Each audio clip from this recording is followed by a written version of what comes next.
আপনারা গতকালকের একটা নিউজ হয়তো অনেকে দেখেছেন যে কলকাতার আরজি কর হসপিটালের একজন ডাক্তার, একজন নারী চিকিৎসক, তার প্রতি পাশবিক নির্যাতন করা হয়েছে এবং তাকে হত্যা করা হয়েছে ভারতে। এটার প্রতিবাদে ঢাকা ইউনিভার্সিটিতে একটা আয়োজন হয়েছে 16 আগস্ট রাতে, এবং সেই আয়োজনে বর্তমান অন্তর্বর্তীকালীন সরকারের একজন উপদেষ্টা, সমাজ কল্যাণ উপদেষ্টা, তিনি উপস্থিত হয়েছেন। এস মুর্শিদ ওনার নাম।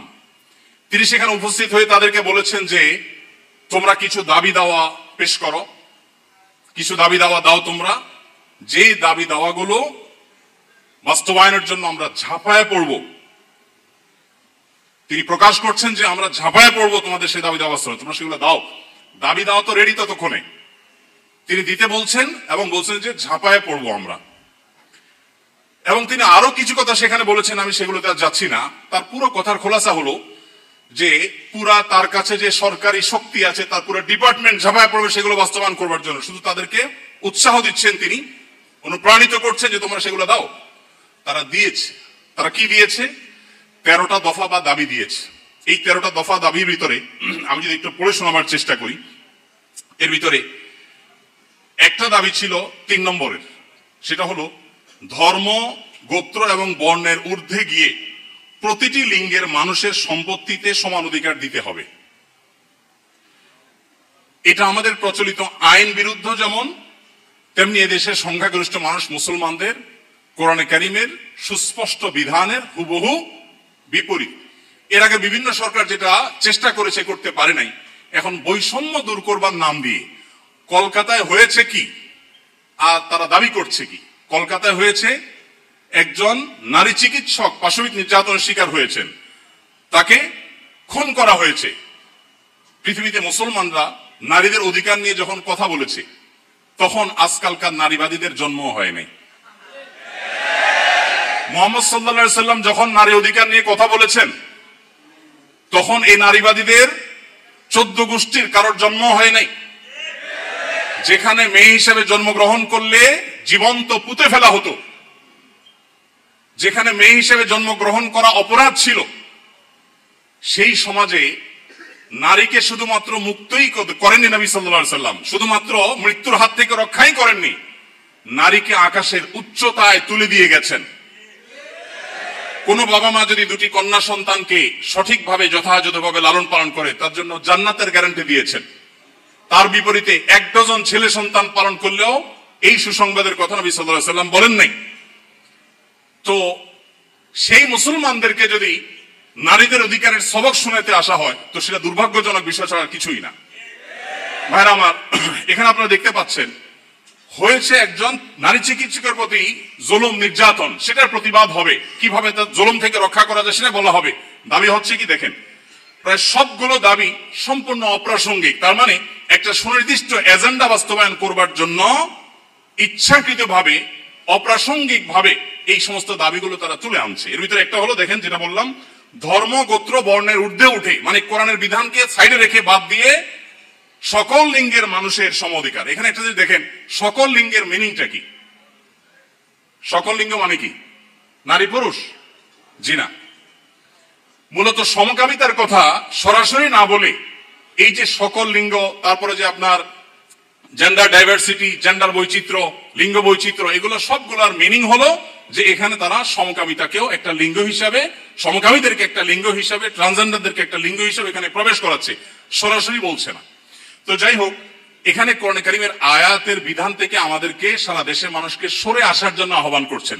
এই দেশে ছাত্ররা বৈষম্য বিরোধী, কোটা বিরোধী আন্দোলন করেছে কি কোরআন কারীমকে পরিবর্তন করবার জন্য? কোরআনের বিধানকে উল্টাবার জন্য মুসলমানরা রক্ত দিয়েছে? কিন্তু তারা তো সে দাবি করছে। আমাদের ছাত্রদের, আমাদের মুসলমানদের রক্তকে তারা কিসের বিনিময়ে বিক্রি করছে দেখেন। দ্বিতীয় দাবি দেখেন, ইউনিফর্ম ফ্যামিলি কোড চালু এবং তার বাস্তবায়ন করতে হবে। এটার সহজ কথা হলো যে মুসলিম পারিবারিক আইন যেটা আছে এটা তুলে দিতে হবে, এবং তারা যে সমাজ চায় সেই সমাজ সোজা কথা বাস্তবায়ন করতে হবে, যেটা এদেশের সংখ্যাগরিষ্ঠ মানুষের চিন্তা, দর্শন, মূল্যবোধের পরিপন্থী। 4 নম্বর এটা। 5 নম্বর দফা হলো এখানে সন্তান অভিভাবকত্বের আইন পরিবর্তন করতে হবে, নারীকে সন্তান অভিভাবকত্ব দিতে হবে। কোরআন পুরুষকে বাবাকে অভিভাবকত্বের দায়িত্ব দিয়েছে এবং সেটা আমাদের সমাজে প্রতিষ্ঠিত, এটা আমাদের সমাজের সংস্কৃতি, এটা এদেশের মানুষের আবহমান কাল থেকে আসা সংস্কৃতি, এটাকে পরিবর্তন করে ফেলতে হবে। দেখুন এগুলো এতটা অপ্রাসঙ্গিক এই সমাজে যে এগুলো নিয়ে এদেশের মানুষের কোনো কনসার্ন নাই, কিন্তু তাদের কনসার্ন আছে। দেখেন 5 নম্বর হলো সন্তান অভিভাবকত্বের আইন পরিবর্তন। 7 নম্বর হলো নারী, আদিবাসী, প্রতিবন্ধী এবং ভিন্ন লৈঙ্গিক পরিচয়ের মানুষকে, দেখেন নারী আসছে, আদিবাসী আসছে, প্রতিবন্ধী আসছে, এরপরে আবার নারীর পরে আবার ভিন্ন লৈঙ্গিক পরিচয়ের মানুষ বলতে কি বোঝানো হয়? পুরুষ এবং মহিলা ছাড়া ভিন্ন লিঙ্গ এর পরিচয় দেয় যারা, তারা কারা? ট্রান্সজেন্ডার, আরো সহজ করে বলতে গেলে সমকামী। কারণ একজন পুরুষ যখন নিজেকে নারী ঘোষণা করে তখন তিনি আরেকটা পুরুষের সাথে বিয়ে বসে, কারণ তিনি ঘোষণা করছেন নিজেকে নারী, এখন একটা পুরুষের সাথে বিয়ে বসেন। যখন একটা ছেলেকে বিয়ে করেন তিনি, তখন আগে থেকেই তো তিনি পুরুষ, এখন একটা ছেলেকে বিয়ে করলেন, তাহলে সমান সমান কি দাঁড়ালো? সমকামী। তো এই সমকামিতা এদেশে মানুষকে গিলানো সহজ হবে না, সেজন্য সমস্ত শব্দের মাইল পেস তারা দিচ্ছে। আপনি দেখেন প্রতিটা দফায় হয়েছে কলকাতায় কি আর তারা দাবি করছে কি।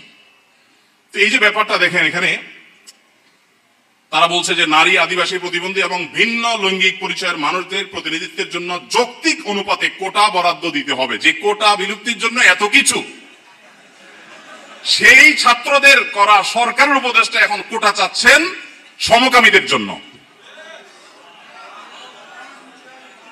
বলেন এই মানুষগুলো যারা শারীরিকভাবে সুস্থ সবল, তারা নিজের মেধায় তো লড়তে পারেন, কিন্তু এখানে নারীদের জন্য শুধু কোটা চাচ্ছেন তিনি তা না, তিনি ভিন্ন লৈঙ্গিক পরিচয় ধারণকারী মানুষদের অর্থাৎ সমকামীদের জন্য তিনি কোটা চাচ্ছেন। সমকামীদের শুধু বৈধতা দেওয়ার কথা বলছেন না, তাদের জন্য কোটা রাখার দাবি করা হচ্ছে। আচ্ছা দেখেন, এরপরে আমরা দেখতে পাচ্ছি যে 8 নম্বর যে দাবি, সে দাবিতে লেখা আছে যে বলা হয়েছে যে 1860 সালে গর্ভপাতের আইন বাতিল করতে হবে, নারীকে গর্ভপাতের পরিপূর্ণ স্বাধীনতা দিতে হবে। মানে জেনা ব্যভিচার হবে, অসামাজিক কার্যকলাপ হবে, মনে চাইলে গর্ভপাত করবে, এই বিষয়গুলো ইজি করে ফেলতে হবে, সোজা কথা। তো গর্ভপাতের মাধ্যমে যে ভ্রূণ হত্যা করা হয়, এটা কি হত্যা না? হত্যা না। তো মানবতার ধ্বজাধারীরা দাবি করছেন কিসের? যে একটা মানব ভ্রূণ হত্যা করার অনুমতি দিতে হবে, স্বাধীনতা দিতে হবে। এ দাবি করছেন কারা? মানবতার সবক দেয় যারা আমাদেরকে সকাল বিকাল, তারা। ভাইরা আমার, এরপর আপনি দেখেন কলকাতায় ঘটেছে কি, একজন নারী চিকিৎসকের উপরে জুলুম হয়েছে, আর তারা চাচ্ছে কি যে কোনো নারী যে কোনো জায়গায় গর্ভপাত করতে পারবে, পারমিশন চাচ্ছে। তার মানে যত রকমের অবৈধ সম্পর্ক আছে, জেনা ব্যভিচার আছে, এগুলো করে যাতে কারো টেনশন করতে না হয়, সে রাস্তা যাতে সুগম হয়, সেটা তারা চাচ্ছে। কলকাতা হয়েছে কি আর তারা দাবি করছে কি? আচ্ছা এরপরে দেখেন 9 নম্বর দাবি করেছে তারা, নারী এবং লৈঙ্গিক বৈচিত্র্যের মানুষের জন্য সমান কর্মসংস্থানের সুযোগ দিতে হবে এবং নিরাপদ কর্মসংস্থানের নিশ্চয়তা দিতে হবে। তার মানে নারী এবং লৈঙ্গিক বৈচিত্র্যের মানুষদের কথা বলা হচ্ছে এখানে। পুরুষ তো আছেই, মহিলা পুরুষের বাদে আবার বিভিন্ন লৈঙ্গিক পরিচয়ের ধারণকারী মানুষদের জন্য কর্মসংস্থানে বিশেষভাবে তাদের জন্য সুযোগ দিতে হবে, পরিবেশ করতে হবে। তার মানে কি নারী পুরুষ ছাড়া কি আছে? ট্রান্সজেন্ডার বা সমকামী। যদি আপনি বলেন না আমি এখানে তৃতীয় লিঙ্গ বুঝেছি, তাহলে তৃতীয় লিঙ্গ বলতে আপনার সমস্যা কি? লৈঙ্গিক বৈচিত্র্য শব্দ বলতে কতগুলো অক্ষর ব্যবহার করতে হয়েছে, উচ্চারণ করাও তো একটু কঠিন। আপনি তৃতীয় লিঙ্গে বলতে সমস্যা কোথায়? হিজড়া বলতে যদি আপনি না চান, না বললেন। তৃতীয় লিঙ্গ তো আমাদের দেশের স্বীকৃত ভাষা, সংবিধানের ভাষা, তাহলে সেটা ব্যবহার করতে অসুবিধা কোথায়? তার মানে এটা তাদের উদ্দেশ্য না। আমি তো দায়িত্ব নিয়ে বলতে পারি এটা তাদের উদ্দেশ্য। তাদের উদ্দেশ্য হলো সমকামী বা ট্রান্সজেন্ডারদেরকে তারা সমাজে প্রতিষ্ঠা করবার অপচেষ্টায় লিপ্ত। ভাইরা আমার, এখনো দেশের কিছুই ঠিক হয় নাই, কত জটিল অবস্থা। এখনো পুলিশ ভালো করে তাদের কাজে যোগদান করতে পারেনি, এখনো স্থবিরতা আছে, স্টাবল হচ্ছে না। সবাই সর্বাত্মক সহায়তা করছে, আমরা সবাই সহায়তা করছি।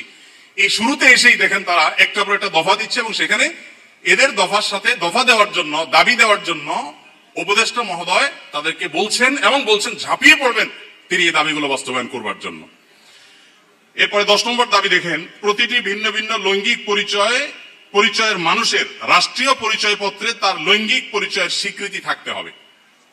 তার মানে পুরুষ, মহিলা, ট্রান্সজেন্ডার বা সমকামী এটা থাকতে হবে। পুরুষ মহিলা তো আছেই, তাহলে প্রতিটি লৈঙ্গিক পরিচয় ধারণকারী মানে কি বুঝাচ্ছেন আপনি? আপনি বলেন যে পুরুষ, মহিলা, হিজড়া বা তৃতীয় লিঙ্গ, এটা তো হয়ে যায়, কিন্তু প্রত্যেকটা মানে কি?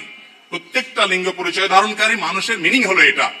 বিগত আমলে আমাদের স্কুলে, এমনকি আলিয়া মাদ্রাসার পাঠ্যপুস্তকে যে পাতায় পাতায়, লাইনে লাইনে, পৃষ্ঠায় পৃষ্ঠায় যে সমকামিতার কুশিক্ষা, এই অপসংস্কৃতি এবং বস্তা পচা সস্তা এই চিন্তাধারা এবং বিকৃত ব্যবস্থাপনাকে যারা এই সমাজে পুশ করার চেষ্টা করছে, আমাদের সমাজে এর বাইরে হাজারটা বিষয় আছে, সেগুলো নিয়ে তাদের কোনো মাথা ব্যথা নেই। আবার সেই একই জিনিসের পদধ্বনি আমরা এখনই শুনতে পাচ্ছি। ভাইরা আমার, 11 নম্বর দাবি ছিল তাদের, সব ধরনের লৈঙ্গিক বৈষম্যকারী আইন বাতিল করতে হবে। সব ধরনের লৈঙ্গিক বৈষম্যকারী আইন বাতিল করতে হবে। ওই যে মেয়েদের, ছেলেদের মিরাসের যে আইন আছে সেটা বাতিল করতে হবে। তারপরে যায়া আপনার সমকামীদের বিরুদ্ধে আমাদের দেশে আইন রয়েছে, আপনারা জানেন, সমকামীদের লিপ্ত হলে 2 বছর কারাদণ্ডের কথা বলা আছে, সেগুলো বাতিল করতে হবে। এই যে দাবিগুলো আছে, আপনারা এবার মিলান যে কলকাতাতে একজন নারী চিকিৎসক, তিনি জুলুমের শিকার হয়েছেন, তার সেই জুলুমের বিরুদ্ধে সর্বকণ্ঠে আমরা শতকণ্ঠে প্রতিবাদ জানাবো, কিন্তু এখানে প্রতিবাদ জানাতে গিয়ে দাবি যেগুলো তোলা হচ্ছে সবগুলো হলো সমকামী এবং ট্রান্সজেন্ডারদের জন্য দাবি। এই যে ষড়যন্ত্র, এটা আমাদের দেশে নতুন না। যারাই যখন আসে, বিদেশিদের টাকা পয়সা ফান্ড পেয়ে তারা সেগুলোকে এই দেশে পুশ করার অপচেষ্টায় লিপ্ত থাকে। তারা জানে না এদেশের ওলামায়ে কেরাম তাদের শেষ রক্তবিন্দু থাকা পর্যন্ত এই সকল অনাচারের বিরুদ্ধে তারা কথা বলে যাবেন। এদেশের ওলামায়ে কেরাম, এদেশের দিনদার মানুষের কোনোদিন এটা বাস্তবায়ন হতে দিবে না। মালয়েশিয়ানরা যদি সমকামীদের যে সিম্বল, তাদের যে রংধনুর সিম্বল, সেই কালারগুলো, সেই 6 কালার, এগুলো যদি কেউ কোনো পোশাকে, আশাকে, ঘড়িতে, কোনো কিছুতে ধারণ করে, আমি যদি ভুল না বলে থাকি, না জেনে থাকি, তাহলে 3 বছর কারাদণ্ডের কথা বলা আছে। তো মালয়েশিয়ান গভর্নমেন্ট যদি এটার বিরুদ্ধে এত শক্ত অবস্থানে থাকার পরেও তারা উন্নতির চরম শিখরে পৌঁছে যায়, আমরা তাদের কাছে চাকর হওয়ার জন্য লালায়িত থাকি, তাহলে এরা আমাদেরকে কোথায় নিয়ে যেতে চায়? একজন উপদেষ্টা মহোদয়, তিনি বর্তমানে আমাদের প্রচলিত আইন সংবিধানে থাকা জিনিসের বিরুদ্ধে, সবচেয়ে বড় কথা হলো আইন সংবিধানের চেয়েও বড় জিনিস হলো এদেশের সকল ধর্মের মানুষের কাছে ঘৃণিত একটা বিষয়কে সমাজে স্টাবলিশ করবার জন্য রীতিমতো প্রকাশ্যে এখন তারা নেমেছেন। এখন একজন আলেম হিসাবে, একজন দায়ী হিসাবে আমাদের বুদ্ধিবৃত্তিক ভাবে এই সকল ষড়যন্ত্র মোকাবেলা করতে হবে।